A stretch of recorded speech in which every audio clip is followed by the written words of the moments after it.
കഴിഞ്ഞ ക്രിസ്മസ് ദിവസം ഞാനും അമ്മയും കൂടി ഒറ്റ മൈൻഡിൽ ബാംഗ്ലൂർക്ക് പോയി. പെട്ടെന്ന് തന്നെ ട്രെയിൻ ടിക്കറ്റ് ബുക്ക് ചെയ്തു, ടിക്കറ്റ് കിട്ടി, ലിറ്റിൽ ഹേർട്സൊക്കെ മേടിച്ച് ട്രെയിനിൽ കയറി. ഞാനും അമ്മയും കൂടിയാണ് പോയത്. ട്രെയിൻ വൈകിട്ട് 5 മണിക്കായിരുന്നു, വെളുപ്പിന് അവിടെ എത്തണ രീതിയിൽ. വെളുപ്പിന് അവിടെ എത്തി, മെട്രോ പിടിച്ച് രാജാ മാർക്കറ്റിലെത്തി. ഈ രാജാ മാർക്കറ്റിലേക്ക് പോണ ഒരു ബസ് സ്റ്റോപ്പാണിത്. പക്ഷെ എൻ്റെ അമ്മയും അതൊക്കെ കാണാൻ നല്ല ഭംഗിയുണ്ട്. പക്ഷെ എനിക്കൊരു സ്മെല്ലാണോ. ഞങ്ങൾ ചെന്നിറങ്ങിയത് പൂക്കളുടെ ഒരു പ്രപഞ്ചത്തിലേക്ക്. എന്തൊക്കെ കളറ് പൂക്കൾ, എന്തൊക്കെ ടൈപ്പിൽ, എൻ്റെ അമ്മോ. ഞങ്ങൾ ചെന്ന സമയത്ത് കടയൊക്കെ തുറക്കണേ ഉണ്ടായിരുന്നുള്ളൂ. അപ്പോൾ ഞങ്ങൾ അവിടെയൊക്കെ ഒന്ന് കറങ്ങിയൊക്കെ അടിച്ചൊക്കെ നടന്ന് അവിടെ ഇവിടെ. പക്ഷെ ഭയങ്കര അഴുക്ക് ഫീലിംഗ് ആണ്. പക്ഷെ നിറച്ച് കടകളും, ഒരു ഭയങ്കര ഒരു ഏരിയ.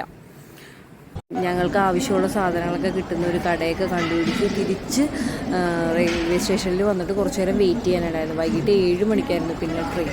ഞങ്ങളൊരു 4 മണിയോടെയൊക്കെ കൂടെ അവിടെ റെയിൽവേ സ്റ്റേഷനിൽ എത്തി. നമുക്ക് തിരിച്ചു പോകാനുള്ള ട്രെയിൻ അത് വെളുപ്പിന് 6 മണിക്ക് എറണാകുളത്തെത്തും.